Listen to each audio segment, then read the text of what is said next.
Doctor Ragini.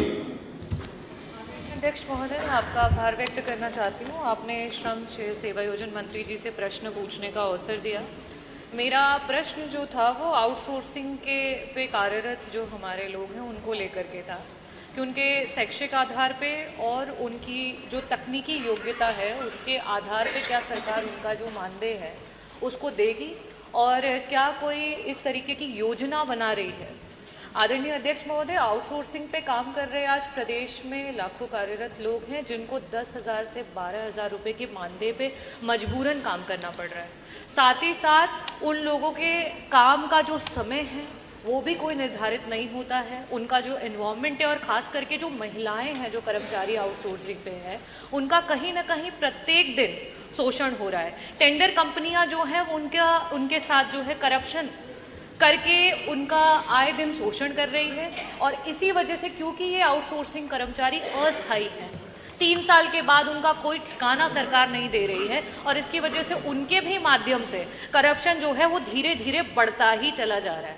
मंत्री जी, मेरा पहला प्रश्न आपसे ये है कि ये जो हमारे आउटसोर्सिंग पद पे नियुक्त कर्मचारी हैं उसी पद पे हमारे परमानेंट कर्मचारी भी कार्यरत हैं, क्या सरकार उन्हीं परमानेंट कर्मचारी के सापेक्ष में हमारे आउटसोर्सिंग के कर्मचारियों को भी मानदेय या उनको वेतन देगी? मेरा दूसरा प्रश्न ये है कि आज सरकार ने ग्रुप सी और ग्रुप डी प्रत्येक विभाग, हमारे आदरणीय स्वास्थ्य मंत्री जी भी बैठे हुए हैं, प्रत्येक विभाग में रोक लगा दी है और अगर हम डेटा देखें तो कुल स्वीकृत पद के सापेक्ष में आज जितने लोग कार्यरत हैं उसमें से 30% लोग जो हैं वो दलित से आते हैं और 70% ऐसे लोग हैं जो ओबीसी वर्ग से आते हैं, पिछड़े वर्ग से आते हैं।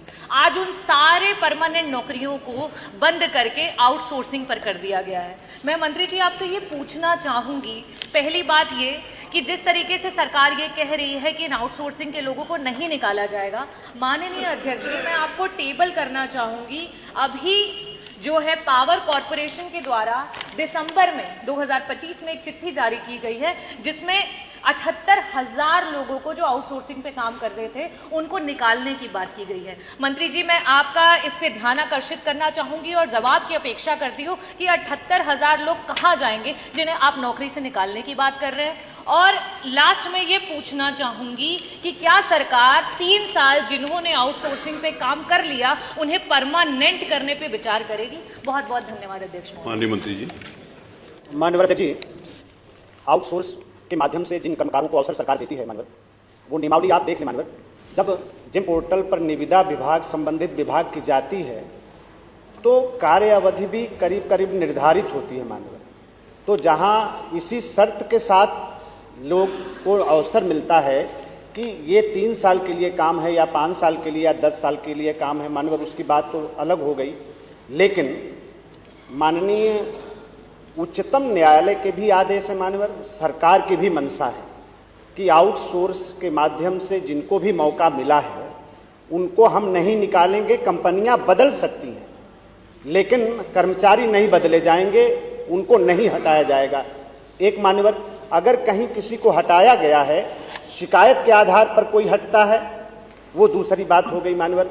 लेकिन माननीय उच्चतम न्यायालय के भी आदेश हैं, सरकार की मंशा भी है कि जिनको हम आउटसोर्स के रूप में हमने अवसर दिया है हम उनको हटाएंगे नहीं। कंपनी बदल सकती है लेकिन हमारे कर्मचारी नहीं बदलेंगे मान्यवर।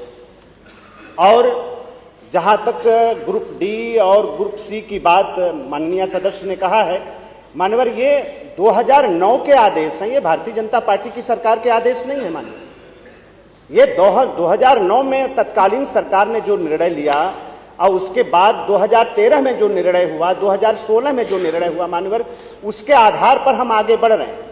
बाकी इसको हम स्वीकार करते हैं मान्यवर। सदन में हमने पिछली बार भी आपके माध्यम से सबको अवगत कराया है कि शिकायतें चाहे हमारे मीडिया क्षेत्र से आई हो, चाहे माननीय सदस्यों ने अवगत कराया हो, चाहे और किसी ने अवगत कराया हो, जो आउटसोर्स के कर्मचारी हैं मान्यवर उनके शोषण की शिकायतें मिली मान्यवर। इसीलिए कारपोरेशन को गठन करने की आवश्यकता सरकार ने महसूस किया और उसका हमने गठन किया है मान्यवर।